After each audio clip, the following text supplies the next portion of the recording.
كنت أيضا في دبي وفي برامج تلفزيونية. معلش أنا باخذ حديث الناس دكتور محمد، وأنت الآن أصبحت شأنا يتجادل فيه الناس.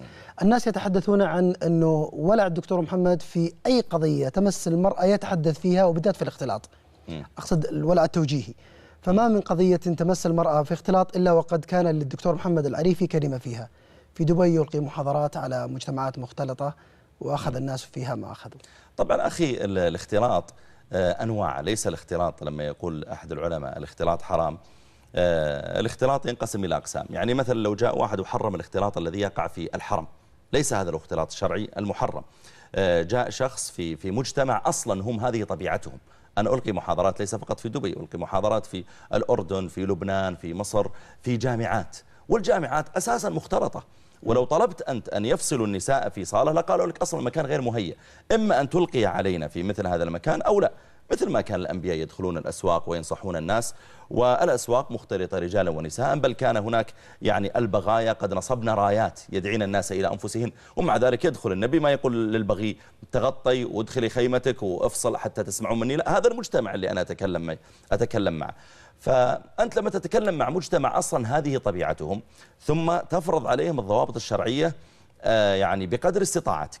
يعني مثلا أنا في بعض البلدان ألقيت في جامعات أمريكية، فلما تدخل فإذا الفتيات وضعهن من ناحية اللبس في غاية السوء بصراحة، والشباب وجالس الشاب ومتكي على البنت ويستمعون لمحاضرتك. هل تقول له يا أخي يا ابني اطلع برا جزاك الله خير، وأنت البسي كذا، وأنت ضعي على رأسك؟ لا يستمعون إليك. فآتي أنا وأبلغ دين الله، أتكلم عن العفة، أتكلم عن الصلاة، أتكلم عن العلاقات المحرمة إلى غير ذلك.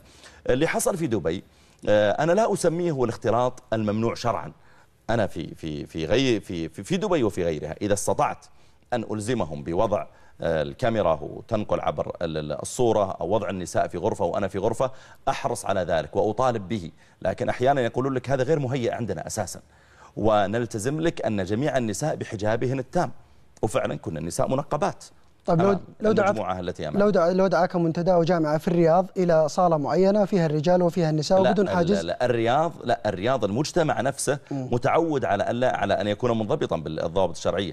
لكن أنت لما تذهب إلى مجتمع هذه طبيعتهم أصلا، وأنت مخير إما أن تلقي المحاضرة ويعني عن الإيمان، عن رمضان، استثمار عن الحجاب فرضا، إما أن تلقيها بهذه الطريقة أو لا نستمع إليك. إذن بحسب المجتمع بالنسبة للدكتور محمد. نعم، فالمسألة مصالح ومفاسد. لذلك ترى حتى الذي كان في دبي بالمناسبة، وأنا أول مرة أتكلم عنه، الإخوة يعني سألوني كثير في تويتر ولا تكلمت عنه.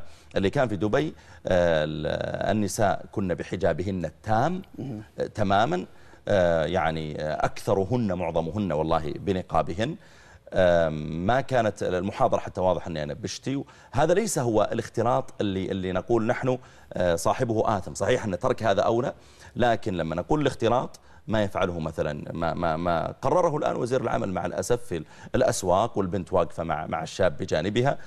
ما يقع أحيانا في بعض الشركات السكرتيرة جالسة مع المدير تشرح له، يشم عطرها ويأنس بصوتها وربما حط يده على يدها. أنت عندك مشكلة، هذا هو الاختلاط المحرم. أنت عندك مشكلة أساسا في عمل المرأة، وبالتالي أنه كل التفصيلات بالنسبة لك فيها إشكال. لا، أنا ما عندي مشكلة في عمل المرأة، عندي مشكلة في الضوابط الشرعية التي غير مطبقة فيما يتعلق بالمرأة. ولا أنا عادي يا أخي، محارمي كثير منهن تعملنا، سواء تعمل في مستشفى، تعمل في مدرسة أو في غير ذلك. لكن الشيء الذي تريد أنك تشرعه للناس أو تلزمهم به مع عدم الانضباط بالضوابط الشرعية، ونقول لك يا أخي هيئة كبار العلماء يقولون حرام، يقول لا أنا عندي من يفتيني. كيف طيب إذا هيئة كبار العلماء التي هي رئيسة على جميع العلماء، والتي الدولة بنفسها تأخذ بفتواهم لا تلتزم بهم، كيف أنت لا تطبق كلامهم؟